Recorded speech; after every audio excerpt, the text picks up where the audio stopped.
All right, so today I'm going to talk to you about a pre-writing activity that will help you as a writer express your thoughts in a map form.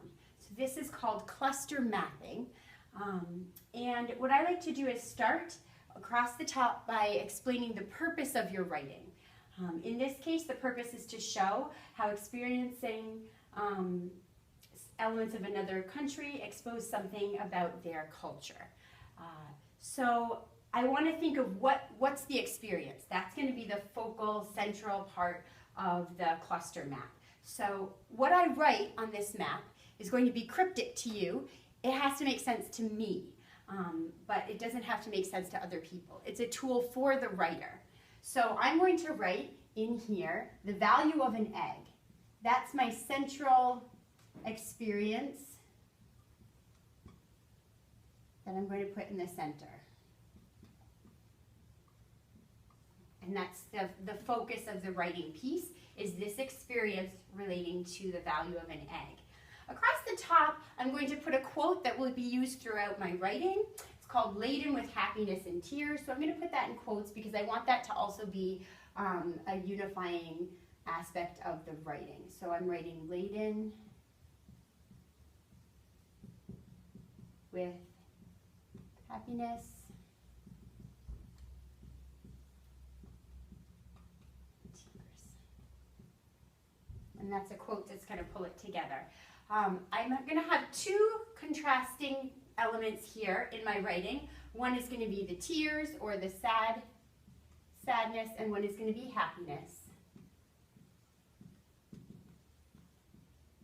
And on the tears side, I'm going to elaborate on some different things that show hardship in the country that I'm writing about, which was Uganda. So I'm going to write about the hard work.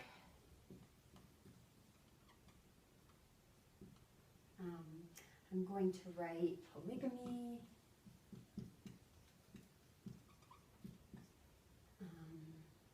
I'm going to write about disease. And that's on the tear side. Over here, I'm going to write some of my ideas or what I want to elaborate on about the happiness in Uganda. I'm going to write ants and mushrooms. And that means something to me, not you right now. Over here, I'm going to write drumming.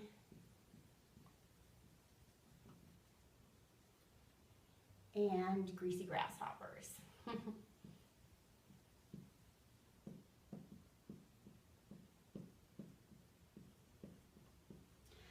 As you develop a cluster map, you want to try to pull out your main ideas, establish those, and then try to think of some good examples that support your main ideas.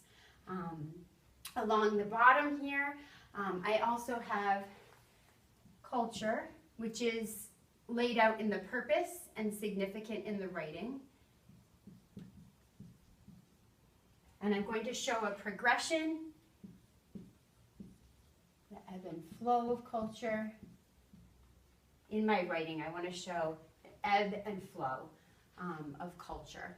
Over here, I would have American culture. Over here, I would label Ugandan culture and elaborate more on those two pieces. So when you're working on your pre-writing, I would suggest that you start with the purpose of the writing across the top, and in your cluster map, you find what the main experience is that you're going to write about, and that can be your central part of your cluster map. And then you can develop some thoughts and ideas that relate to that and think of specific examples. And that's how you would work on a cluster map as a pre-writing activity.